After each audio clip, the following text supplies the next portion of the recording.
ପଦ୍ମାଳୟାପତି ପାଦ ପଙ୍କଜରେ ମୋର ମନ ରହି ଥାଉ ଆନନ୍ଦରେ। ଆହେ ଜୀବର ଜୀବନ ହୃଷିକେଶ, ମୁଁ ତ ସର୍ବଦା ତୁମ୍ଭ ଚରଣେ ଦାସ। ତୁମ୍ଭ ସେବା କରିବାକୁ ମୋତେ ଜାତ, କରି କେଣେ ଗଲ ଆହେ ପ୍ରାଣନାଥ। ମୋର କର୍ମ ନାହିଁ ମୁହିଁ କର୍ତ୍ତା ନୁହିଁ, ମୁହିଁ ଅକର୍ମା ହୋଇଣ ରହିଥାଇ। ତୁମ୍ଭ କାର୍ଯ୍ୟ କରିବାକୁ ମୋତେ କର୍ମ ଦେଇଅଛ ପରା ହେ ଅଭିରାମ। ଏଣୁ ମୁହିଁ ସିନା ଅଟେ କର୍ମକର୍ତ୍ତା, ମୁହିଁ କର୍ମକର୍ତ୍ତା ତୁମ୍ଭେ ଫଳ ଭୋକ୍ତା। ତୁମ୍ଭେ କର୍ମ ଫଳ ଯେଣୁ ଭୋକ୍ତା ହେଲ, ସେବାକାରୀକୁ କିପରି ପାଶୋରିଲ। ବଡ଼ ଖିଆ ହୋଇ ସର୍ବଦିଅ ଖାଇ, ମୋତେ ପ୍ରସାଦ ଦିନେ ମିଳଇ ନାହିଁ। ଏଣୁ ମୁହିଁ ରହିଥାଏ ଉପବାସ, ଆନନ୍ଦରେ ଭୁଞ୍ଜୁଥା ହୃଷିକେଶ। ମୋର କର୍ଣ୍ଣ ନେତ୍ର ନାସା ମୁଖ ନାହିଁ, ଚର୍ମ ବାକ୍ ପାଦ ପାଣି କିଛି ନାହିଁ। ପ୍ରସାଦ ମିଳିଲେ ମଧ୍ୟ ନ ପାଉଛି, ମୋର ପାଇବା ସ୍ଥାନ ତ ନାହିଁ କିଛି।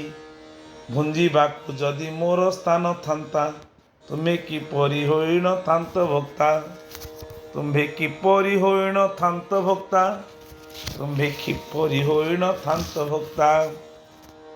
ଆଉ କହିଲେ କିସ ଅଧିକ ହେବ, ତୁମ୍ଭେ ନ ଜାଣ କି ଆହେ ଲକ୍ଷ୍ମୀ ଧବ।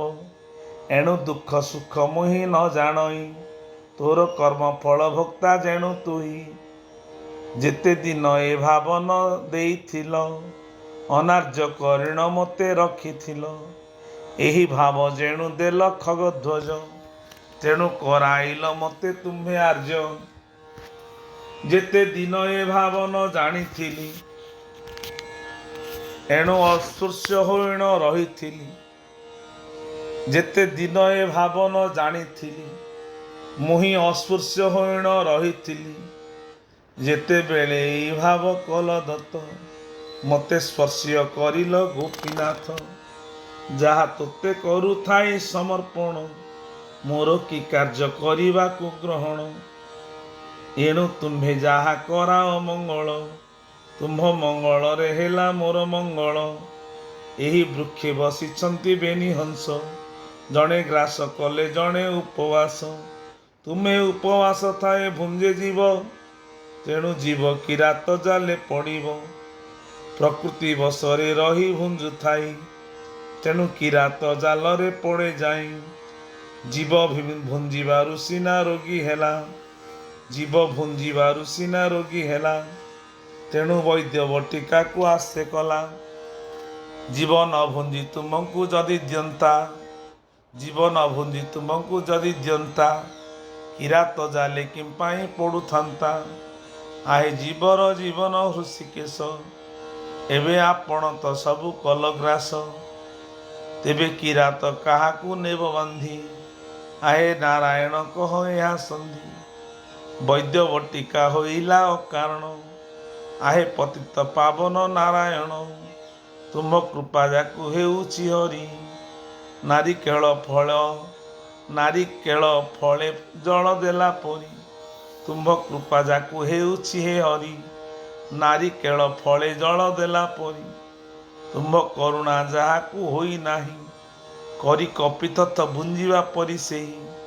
ବୈଦ୍ୟ ବଟିକାର ଆଶା ଛଡ଼ାଇଲ, ତୁମ୍ଭ ସଦା ହେବା ନାମ ପଢ଼ାଇଲ। ତୁମ୍ଭେ ଆନନ୍ଦ ହୁଅ ମୋ କର୍ମ ଦେଖି, ଆହେ ଭାବ ବିନୋଦିଆ ପଦ୍ମ ଆଖି। ତୁମ୍ଭେ ଅଚେତା କର୍ମ ନ କର ଦତ୍ତ, ଦେଲେ ଅପୂଜା ହୋଇବ ଲକ୍ଷ୍ମୀକାନ୍ତ। ତୁମେ ସାମନ୍ତ ମୁଁ ତୁମ୍ଭର ସେବକ, ମୁହିଁ ଦାସ ତୁମେ ମୋହର ଜନକ। ମୁହିଁ ଅକର୍ମା ତୁମେ ମୋ କର୍ମ ଦାତା, ମୁହିଁ ଅକର୍ମା ତୁମେ ମୋ କର୍ମ ଦାତା। ମୁହିଁ କର୍ମଦାତା ତୁମେ ମୋର କର୍ତ୍ତା, ମୁହିଁ ପ୍ରଜା ସିନା ତୁମେ ଦଣ୍ଡଧାରୀ। ତୁମେ ସ୍ୱାମୀ ମୁଁ ତୁମ୍ଭର ଆଜ୍ଞାକାରୀ, ତୁମେ ସ୍ୱାମୀ ମୁଁ ତୁମ୍ଭର ଆଜ୍ଞାକାରୀ। ତୁମେ ସ୍ୱାମୀ ମୁଁ ତୁମ୍ଭର ଆଜ୍ଞାକାରୀ। ତୁମେ ଆହାରି ସିନା ମୁଁ ନିରାହାରୀ, ସର୍ବଭାବ ମୋତେ ରଖି ଥାଅ ହରି। ସର୍ବଭାବ ମୋତେ ତୁମ୍ଭେ ଦେଉଥିବ। କର୍ମକର୍ତ୍ତା ଫଳ ଭର୍ତ୍ତା, କର୍ମକର୍ତ୍ତା ଫଳ କର୍ତ୍ତା ଭୁଞ୍ଜୁଥିବ। ତୋତେ ପାଇଛି ମୁଁ ସୃଷ୍ଟି ଯାକ ଖୋଜି, ଅନ୍ୟ ଦେବା ଦେବୀରେ ମୋ ନାହିଁ ରାଜି। ତୁମ୍ଭ ଛଡ଼ା ନାହିଁ ମୋର ସଂକୀର୍ତ୍ତନ, ଅନ୍ତର ବାହେ ରହିଛ ଭଗବାନ। ନେତ୍ର ବୁଝିଦେଲେ ହୃଦୟରେ ପ୍ରକାଶ, ଯେଣେ ଚାହେଁ ତେନେ ମୃଦୁ ମୃଦୁ ହାସ। ତୋର ରୂପରେଖ ଦେଖିବାକୁ ନାହିଁ, ଭକ୍ତଙ୍କୁ ଦର୍ଶନ ଦିଅ ରୂପ ହୋଇ। ରଙ୍ଗା ଚରଣେ 18 ଚିହ୍ନ ଅଛି, ଏହି ପଦ୍ମପାଦେ ଶରଣ ପଶିଛି। ତେଣୁ ଶିଶିରକୁ ମୋର ନାହିଁ ଭୟ, ଏଣୁ ଏ ପାଦ ବୋଲାଇଛି ଅଭୟ। ଏହି ପାଦ ଯା ହୃଦୟ ପ୍ରକାଶଇ, ଅଶେଷ ଜନ୍ମର ଦୁଃଖ ନାଶ ଯାଇ। କଟିରେ ଶୋଭା ପାଏ ପୀତ ବସନ, କନ୍ଧେ ଉପବିତ ହୃଦେ ଶ୍ରୀବତ୍ସ ଚିହ୍ନ। ନୀଳ ଜିମୁତ ପ୍ରାୟ କଳେବର, ଭୂଷଣ ତୁମର କୌସ୍ତୁଭ ହାର। ଚାରିକରେ ଶଙ୍ଖ ଚକ୍ର ଗଦା ପଦ୍ମ, ତୁମ୍ଭ ଭକ୍ତଙ୍କୁ ଘେନି ଆୟୁଧ ମାନ। ତୁମ୍ଭ ଶଙ୍ଖ ସ୍ୱନେ ମୁହିଁ ହୁଏ ଛନ୍ନ, ତେଣୁ ଶଙ୍ଖ ନାମ ହୋଇଅଛି ଛନ୍ନ। ମୁହିଁ ଯେତେବେଳେ ଛନ୍ନ ହେଉଥାଇ, ତୁମ୍ଭେ ପଦ୍ମ କରକୁ ଦିଅ ବଢ଼ାଇ। ତୁମ୍ଭେ ପଦ୍ମ କରକୁ ଦିଅ ବଢ଼ାଇ। ତେଣୁ ହରସ ହୁଅଇ ସିନା ମୁହିଁ, ହରସରି ଗର୍ବ ଉଦୟ ହୁଅଇ। ଯେତେବେଳେ ଗର୍ବ ହୁଅଇ ଉଦୟ, ତୁମେ ଗଦା କରକୁ ବଢ଼ାଇ ଦିଅ। ଗଦା ଆସି ଗର୍ଭକୁ ଚୂର୍ଣ୍ଣ କରଇ, ତେଣୁ ଚକ୍ରହସ୍ତକୁ ଦିଅ ବଢ଼ାଇ। ବୁଦ୍ଧି ଚକ୍ର ରୂପେ ହୁଏ ଉଦୟ, ବୁଦ୍ଧି ଚକ୍ର ରୂପରେ ହୁଏ ଉଦୟ। ଏହିପରି ମୋର ସଙ୍ଗେ ଖେଳୁଥାଉ, ରଙ୍ଗାଧର ମନୋହର ପଦ୍ମନେତ୍ର। କର୍ଣ୍ଣ ଯାଏ ଲହରୀରେ ସୁଶୋଭିତ, ଭ୍ରୁଲତା ନିନ୍ଦଇ କାମ କମାଣକୁ। କିଶୋର ଦିଶେ କୁଣ୍ଡଳ କର୍ଣ୍ଣିକାକୁ, ଶିରେ କି ପୁଛ ଚୂଳ ମନୋହର। ଅବର୍ଣ୍ଣକୁ କି ବର୍ଣ୍ଣିବି ଶକ୍ତି ମୋର, ଯିଏ ଦେଖିଥିବ ବର୍ଣ୍ଣି ନ ପାରିବ। ତୁମ୍ଭ କୃପା ଯାକୁ ହେବ ସେ ବର୍ଣ୍ଣିବ। ସର୍ବଘଟେ ଏହି ମୂର୍ତ୍ତି ବିଦ୍ୟମାନ, ହୋଇ ଜୀବ ସଙ୍ଗେ ଖେଳ ଭଗବାନ। ଅଶେଷ ଜନ୍ମ ପ୍ରଣାମ ଯେତେ ମୋର, ତୁମ୍ଭେ ସର୍ବ ନେଉଅଛ ହେ ଚିତ୍ତ ଚୋର। ଅଶେଷ ପ୍ରଣାମ ଯେତେ ମୋର, ତୁମ୍ଭେ ସର୍ବ ନେଉଛ ହେ ଚିତ୍ତ ଚୋର। ପ୍ରଣାମରେ କର୍ମ ଫଳ ନେଉଥା, ତେଣୁ ତୁମ୍ଭେ ଓଲାଉଛ ବଡ଼ଖିଆ। ଧନ୍ୟ ତୁମ୍ଭର ମାୟାର ଅନ୍ତ ନାହିଁ, ସତ୍ୟମଣି ପ୍ରାଣୀ ହୋଇଛନ୍ତି ଭାଇ। ପ୍ରଣାମରେ କର୍ମଫଳ ନେଉଥାଉ, ତେଣୁ ତୁମ୍ଭେ ଓଲାଉଛ ବଡ଼ଖିଆ। ପ୍ରଣାମରେ କର୍ମଫଳ ନେଉଥା, ତେଣୁ ତୁମ୍ଭେ ଓଲାଉଛ ବଡ଼ଖିଆ। ଧନ୍ୟ ତୁମ୍ଭର ମାୟାର ଅନ୍ତ ନାହିଁ, ସତ୍ୟମଣି ପ୍ରାଣୀ ହୋଇଛନ୍ତି ଭାଇ। ତୁମ୍ଭ କର୍ମକର୍ତ୍ତା ଫଳ ଭୋକ୍ତା ହେଲା, ତେଣୁ ପ୍ରାଣନାଥଙ୍କୁ ସେ ଭୁଲିଗଲା। ତେବେ ଜୀବର କି ଥାଏ ଆଉ ଶାନ୍ତି, ଆଏ ଅନାଥ ନାଥ ମୋ ପ୍ରାଣପତି। ମୋର ସଙ୍ଗେ ସବୁବେଳେ ଅଛରଇ, ତୋତେ ଛାଡ଼ି କାହାକୁ ମୁଁ ପୂଜିବି ଯାଇ।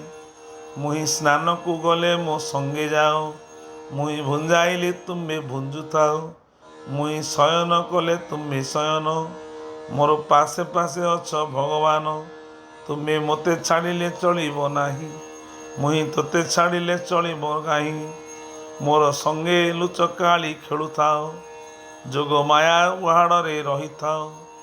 ସେତେବେଳେ ମୋତେ ନିଶ୍ଚଳ ଅନ୍ଧାର, ସେତେବେଳେ ଦିଶଇ ମୋତେ ଅନ୍ଧାର। ଆଉ କାହିଁ ଥାଏ କି ସମ ସୁନ୍ଦର, ଆଉ କାହିଁ ଥାଏ କି ମୋର ସୁନ୍ଦର।